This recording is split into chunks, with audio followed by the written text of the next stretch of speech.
Welcome to Spirited Straight Talk, the podcast to help you thrive with the help of spirit. I'm Deb Shepard, psychic medium, spiritual teacher, and author. Each week, I bring new insights to help you heal from loss, connect with spirit, and turn setbacks into triumphs. So let's get started.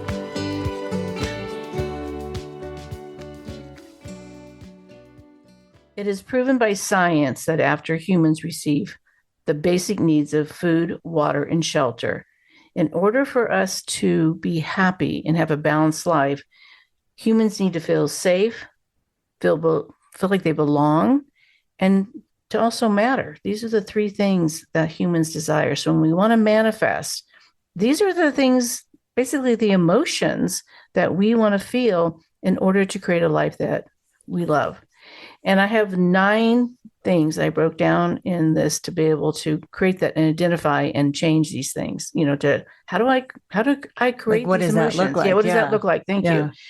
And with that said, I started thinking as I was writing this up, is when we went through COVID as a world, we all were in the same place emotionally. Mm-hmm. We realized that we had to change things. So if you're on the medical community, you're on the front lines, or if you were at home and had to change the way you did your work, if you had children and education and where all that aligned. We became teachers at home. Yeah, absolutely. Yeah. And everyone adapted in a very interesting way. Mm-hmm. But now that we're basically on the other side of COVID, we know it's still out there, of course, we have to be careful. But at the same time, it pushed everyone to really evaluate their life, I think, even deeper and go, I don't want to be unhappy, but I don't know what that exactly looks like. Yeah.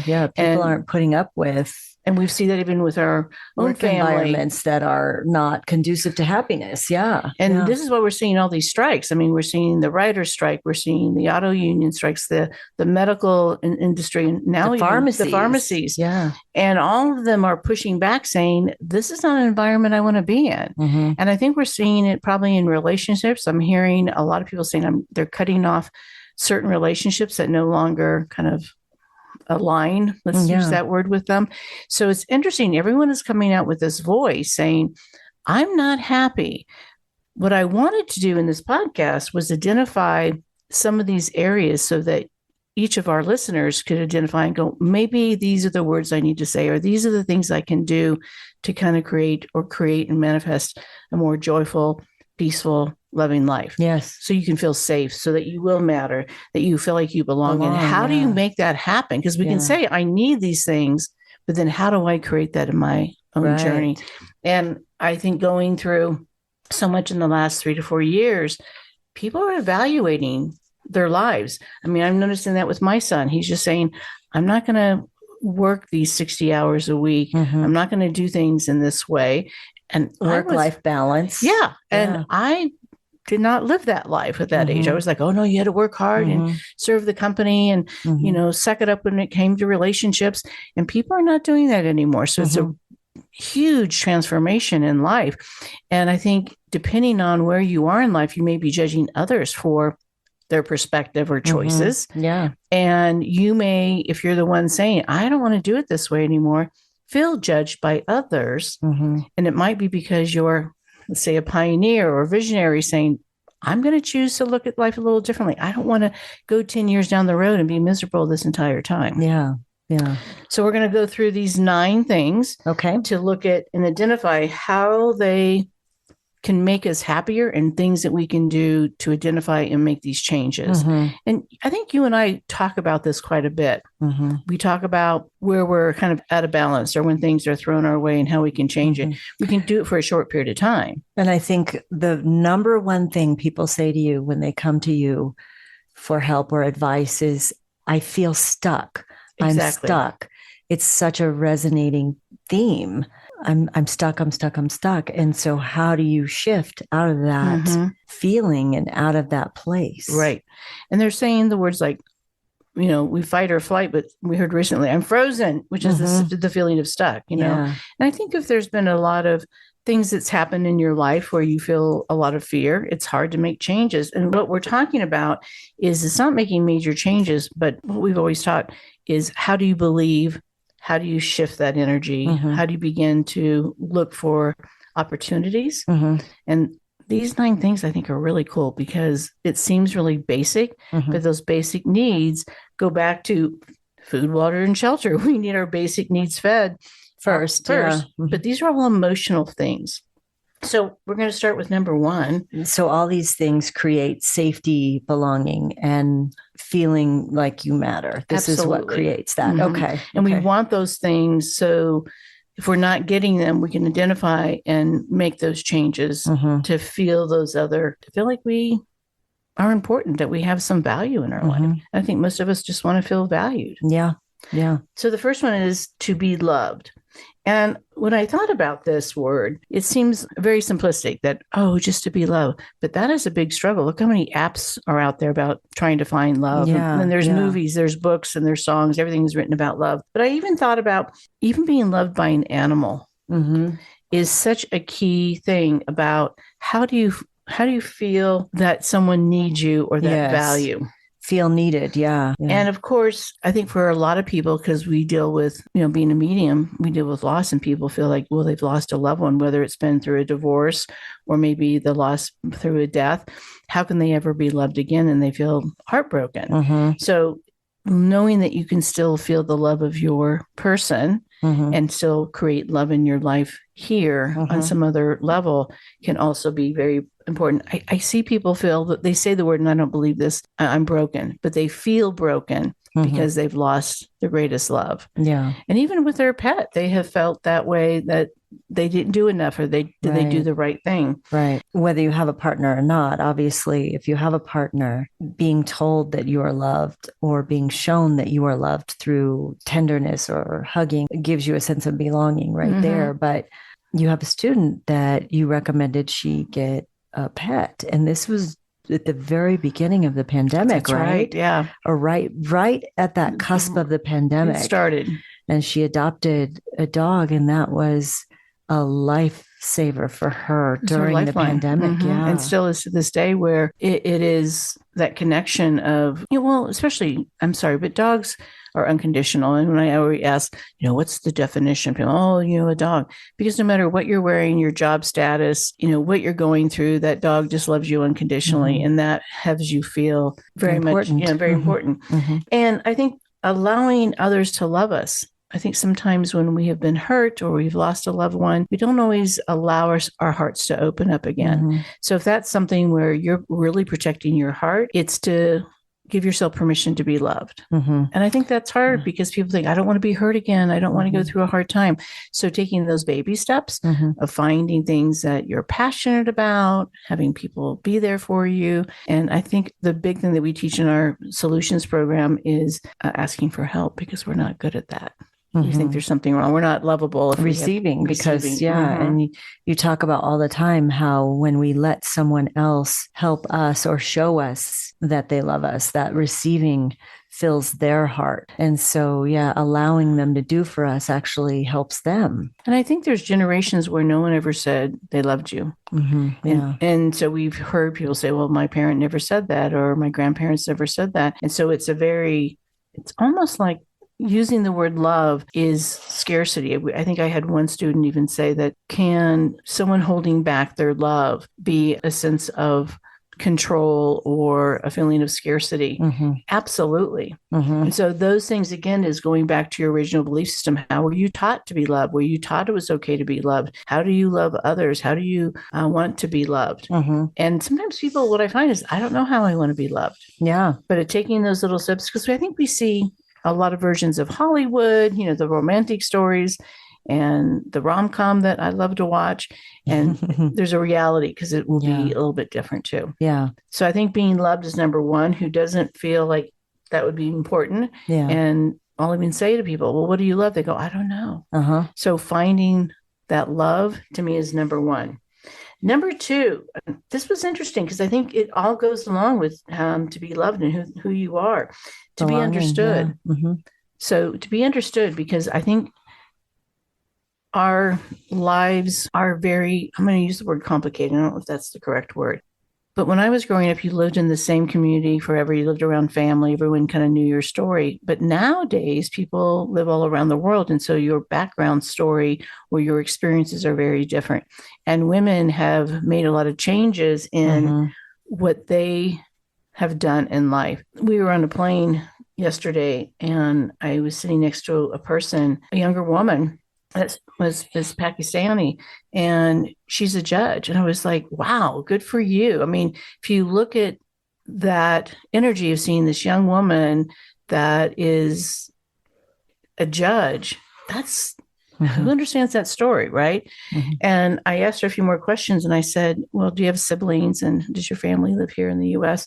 She goes, I have three other sisters. There's four of us. There's four girls. We live around the country. She goes, what's interesting is my dad was an OBGYN. He was retired. I went, oh my goodness. But hearing that story and what that family probably lived, it's to be understood about all the different cultures and where we come from and our belief systems.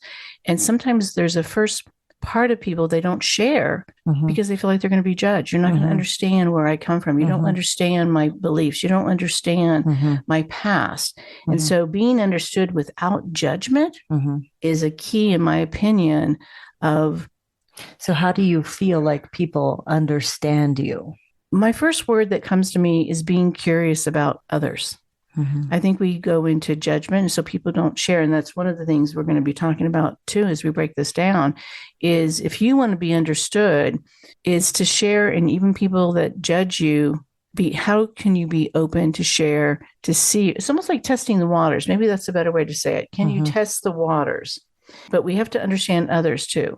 If Mm-hmm. we're up there, if we're trying to defend ourselves right away, the energy is going to be defensive Mm-hmm. versus going, this is my experience, and allowing people to have So, theirs. open yourself up to listening is the first step to being understood and probably understanding yourself as well. Well, you and I are really good at asking other people questions. When I'm feeling open, because sometimes I can, you're really good at that. You're really good at I'm being always curious. I'm curious. curious, Yeah. like, tell me about yourself and where are you from? And I don't go with Mm-hmm. judgment, I go with curiosity. But what I notice is others don't ask questions in reverse Mm-hmm. all the time. I can have an hour conversation with somebody and I never get asked a question. What I'll do is I start throwing in a few pieces of me to see if they ask questions, and normally they don't. Maybe I'm kind of boring. Well, I think you're so curious about them that they feel Heard. heard. Mm-hmm. Yep, they feel heard. And I really don't. I mean, because you share information within the conversation, they don't really have to ask. True. But even if I try to not, maybe it's not a test, but it's more of, is there a two-way conversation? But I think part of it is people don't stop and ask questions. And so people never feel like they're heard. Mm-hmm. And we hear this in customer service. Mm-hmm. How many times do you call into customer service and they don't listen? So we want to be heard. We want someone to understand our situation. Yeah. And I have to say, can you please listen before you answer? Yeah. It goes with all these strikes that are going on in our world. Companies are saying, well, this is the best we can do, or these are the situations versus maybe there's another way to do things. So again, being loved and to be understood. Perfect. 3 is to have power. And that's interesting because when we use the word power, the first thing we think of is, oh, someone's trying to control me. You're trying to be an authority. You're trying to take over. You're crossing my boundaries.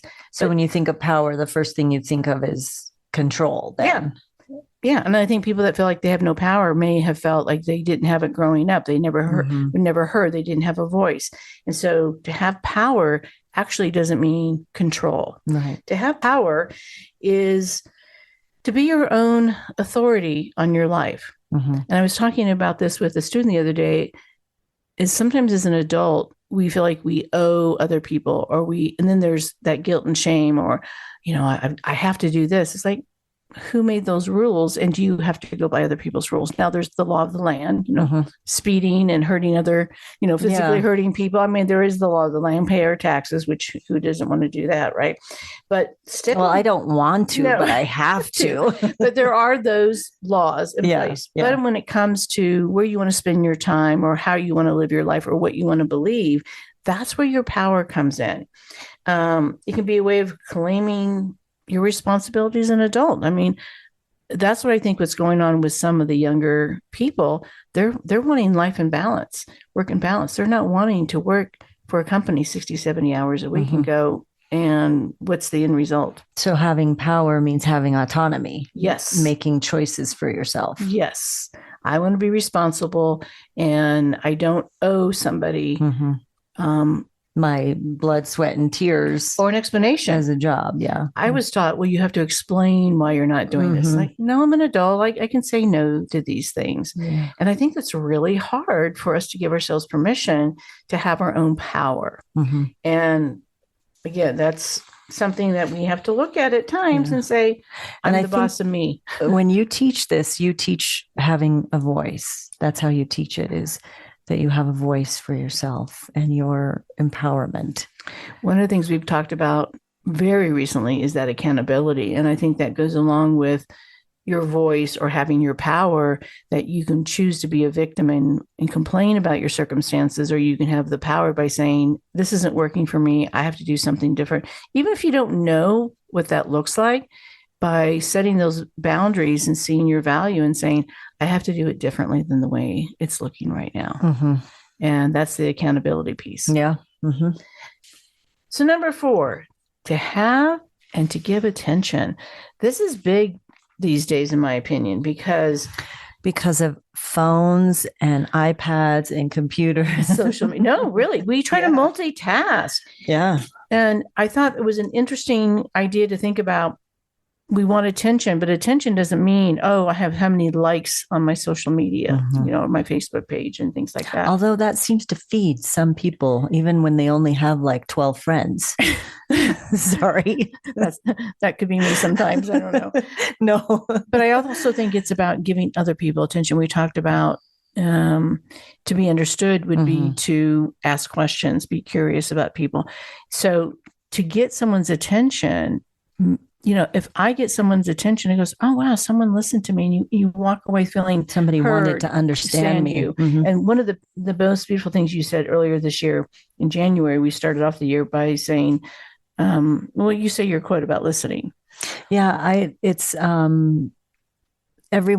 feel everyone listens to respond versus listening to understand. And I get really frustrated. And I think this probably was ingrained in me years and years ago when I first started a career in sales. And throughout all my training, I think this was a quote.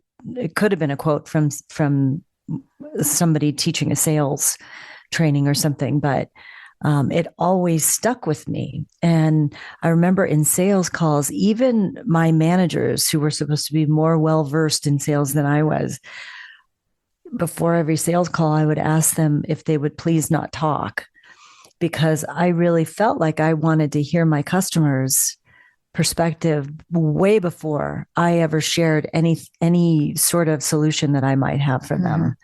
And I would always get so frustrated because I felt like people were quick to jump with solutions before they actually even heard, even sitting on the other side of the table, hear my needs before you answer me.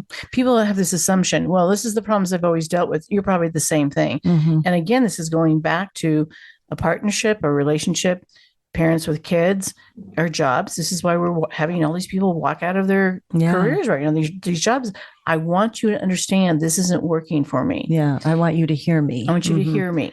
So if you're on the side of giving the solution or the answer, and I can do that. I've had to really work at listening to my client, my student, whomever, say, this is what I'm dealing with, because we have an assumption all these problems are identical. And let me just give you the solution. I think that's our drive through society. When fast food arrived, that's kind of what happened. Let's give the solution. Let me put a Band-Aid on it. Fast track society. Yeah. So if you are feeling you're not being heard, again, to be understood, that was number 2. To have your power is like what you said. Would you please listen to what I have to say? But also be a good listener, because if you stop yourself and you look in someone's eyes and you truly listen, I think it changes your perspective. 100%. And when you do this in all aspects of your life, including an activity. So when people say to me, I can't meditate, This is the reason why, because our attention is multitasking. Mm-hmm. So if you want to center yourself, have reflection, if you pray, if you journal, if you meditate, Use a mala in our belief system. Mm-hmm. Others may use a rosary. Mm-hmm. Some may use other types. So Sure. some other type of form of centering to get your attention actually allows you to hear from your guides and to hear from your loved ones. So people go, well, I can't hear my guides. Are you giving yourself the attention you need to be able to hear? And I think this goes along with the law of attraction. So manifesting, if people aren't hearing you, but you're not listening to others, but you're not taking time to center and give yourself attention to say, what is it I need? Mm-hmm. Those needs are not going to be met. Right. So to me, to have attention and give attention is all about that centering, getting your answers from your guides, whatever that belief system is, to be able to give attention to others and what you're passionate about. How do you know what you love to do if you don't center to kind of emotionally connect? Mm-hmm. And we are a society too that sometimes doesn't want to feel an emotion. So we get distracted very quickly and we go into the next emotion. So we really don't know what we're lacking or in need of, or again, going back to having your power, I have a desire to have quiet time. You and I really need that. And when we're with a lot of people, to give attention and saying, I need to cut everything off. I need to put my phone away. I need to zone out. That's probably why we work well, because we both get in that, and we understand that we both get in that place where we need to have no other human interaction. We may love you. We love you. And we also have to tune out sometimes. Yeah. And if you're a great listener, it's hearing people share a lot. It's just, it's not that they don't have value and we don't want to listen, but there's only so much that your body can absorb. Mm-hmm. So everyone needs that break. Yeah. And if you're getting a lot of distractions, take time to give center, yourself attention to center. Yeah. Number 5, for freedom. Woo-hoo. Who doesn't want freedom? Who doesn't want to live on a beach and call their shots every day? Correct. I was thinking about having freedom. I know when someone becomes, or when I became 16, it was still a struggle, but to be able to jump in your car. Yeah. I'm going to go get something to eat. I'm going to go see a friend. I'm going to go do these kind of things. To have freedom, I think, is everyone's true desire. What I think, though, is some individuals may want a lot of structure in order to feel safe, because again, we're going to go back to, those 3 things. Mm-hmm. So feeling safe, some people need structure, but the freedom is, if you need structure, it's freedom to have that. If you're a person that says, I just have a free spirit, again, that's the freedom. Mm-hmm. But even going back to the freedom of thought and freedom of what you believe, I think when we don't share, it's because we don't feel free enough to give our opinion, because we don't feel safe enough. Yeah. Right. Mm-hmm. So it goes into a belonging. It goes into what you believe matters and how you feel, and the freedom to feel safe, that you can be unique in your own way. I was reading this, that each person's signature is unique, just like our thumbprints. We want to feel safe that our uniqueness is supported and accepted. But the freedom of being able to do that can be difficult, and especially in a climate, if you're in the U.S. where politics has been, well, I'm not going to go there, because politics in many countries right now are really difficult. Yeah. So by saying that, having the freedom to believe the way you want to believe, and feeling safe and having a sense of belonging, and that what you believe matters is so huge. How do you create that for yourself? Would you recommend somebody really, I guess that goes back to self-reflection, is what does freedom mean to you on a personal life scale? What does freedom mean to you? Is it freedom to make your own schedule? Is it freedom to... let's go into kids that are told they have to go to school. So we have a couple good friends that they are great artists, but they were told, well, have a backup plan. Go be an accountant to make sure that you have something to fall back on. That's not giving you freedom. It's saying this is the structure, because the freedom as an artist, you have to have a free mind, a free spirit, a free way to look at things. So even in the idea of your career, someone can take away that and make you feel guilt or shame which means that you don't feel safe by saying, I really want to be this artist instead of being this accountant. Nothing wrong with an accountant. Right. But if you're a creative individual, oh, that's going to be hard in your soul. It's going to hurt your soul. Yeah. Yeah. So freedom to choose that your life will look differently than everybody else. And we want to be accepted. That's the belonging. Freedom to pursue what you want to pursue. Or I'm trying to think of what person, might have been Mandela, that was in prison and said that even if you're in prison, your mind has freedom to think. Yes. And so what I think along those lines is sometimes people don't feel free to think. I remember growing up in a very religious, strict home, and to believe something different or have a different thought was shamed. Yeah. Oh, you can't be doing that. That's going to be so wrong. So you start constraining your ability to think on your own terms and to be on your own idea. So your community, again, that belonging can be a challenge if you feel like, I don't feel like I fit in here. Some people will say, oh, I feel like I'm the black sheep of the family. Yeah. I'm like, I feel really, I like being the black sheep of the family. I'm unique and different from everyone else. The next one goes along with the freedom is to create, number 6. To do things that are different, to be curious. This last weekend, we went down to New Mexico to the balloon fiesta, which I had not been in 28, 29 years.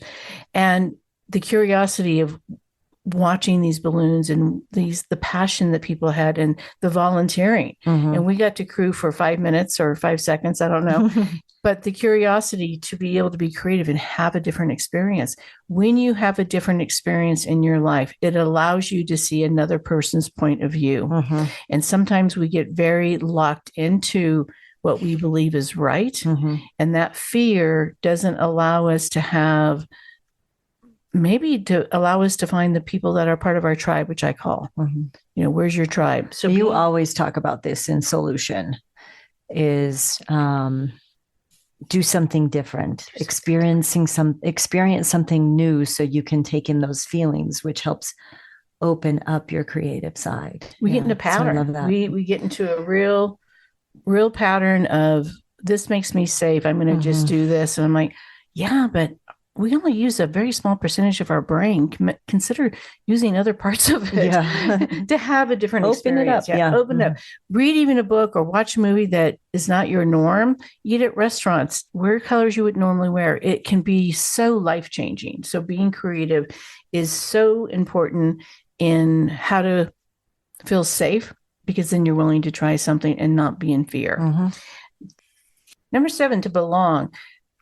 This is in the program that we have. To me, belonging is so important, and people come from all different perspectives. And my goal is to make a safe environment so people opinions matter and that they feel a sense of a connection with their community, and they can have they can share something. And we use the term, stay in your own lane. So listening and observing, because you can learn a lot from other people. But when we belong to something, it's so valuable.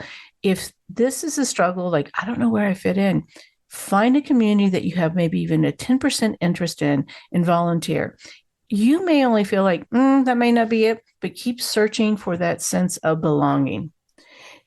To number 8 is to win. And I have shared the story before. I say I'm not competitive, but I know there is a competitive side to me. You're not competitive? When I got my black belt, it was not only a belonging, it was part of a community. I was doing something very different. I'm not an athlete. I took it because I'm not an athlete.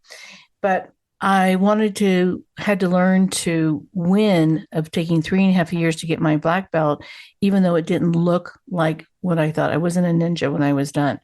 It's to win at the success of your winning, to be a champion for yourself and not looking for other people's approval or acceptance for your win. So it might be doing something unique. I asked for my son last year for Christmas some books that are big books that people will read, that I wanted to read just to know at the end of my life that I read these books. That's a win to me. It wasn't about, I needed to put in a book report, or I need some of the classics. Some of the classics, just to say I read those books. That's my win. So if it's losing 10 pounds or walking, doing something with exercise, or taking a class, or what is your win? When we have a win, it allows us to take that energy and move forward and to talk about something to be success. And to me, the win doesn't have to be 20 years ago. These wins can be more recent to keep that energy going. So again, it's considering what a win is for you. Like a lot of these are really getting clarity on how you feel and what it means to you. Not other people's approval, again, which comes down to number 9, last one, to connect. That is so big for me. And to connect with other people of like-mindedness, maybe on the same journey, to be able to be understood, like we heard, and be heard. If you want to be able to be part of a community that goes, I get you, without using those words. We just did a fundraiser for the Chelsea Hutchison Foundation. And one of the things they raise money for is to go to Disneyland for these families. And people are like, we're raising money for Disneyland, but it's for Epilepsy Awareness Day. Yes. And it's for, like, I don't have to explain to you what my child's going through. Other children don't tease or bully or not understand why these children or families are going through this. It's being understood. It's having a connection. You get me. You know, I think what's the famous word in that movie when Tom Cruise. When he's in there, when they're in the elevator and he goes, you see me, or you, I forgot, someone else is going to be saying these words, but I remember in the movie Avatar, when she says to Jake, I see you. I see you. And that's their words to each other, is I see you. Yes. Yeah. And we don't have to explain, like, I feel what you're going through. I think talking to other mediums, sometimes I'm like, oh yeah, but talking to anyone with a similar background, a similar journey, that is really important, is to see the possibilities. And by having a connection and doing some of these things that we're talking about on your own path, allows you to so many more possibilities. It helps you connect with your guides and connect with your loved ones, which is all the spiritual stuff that we're talking about. And one of the things you talk about, or you said, is being vulnerable. When you are vulnerable, it allows others to be vulnerable, which allows for true connection. And that is the gift to me of the universe, is being able to have yourself feel safe enough to share so others can feel that they can do those, which gives us safety, belonging, and that you matter. So those are it. So with that said, sign up for a manifesting class. Sign up now. Yeah, sign up now. It's going to take place on October 21st. And it's a big day in helping you align so you can truly manifest all these things that you desire in your life. Thank you for listening to today's episode. I hope it inspired you. If you enjoyed our conversation, make sure you subscribe so that you get notified of new episodes. And let's get connected. Visit debshepard.com for more insights, support, workshops, and a book a session with me. And finally, always remember, your loved ones in spirit are just a thought away. Even though they're on the other side, they're always by your side.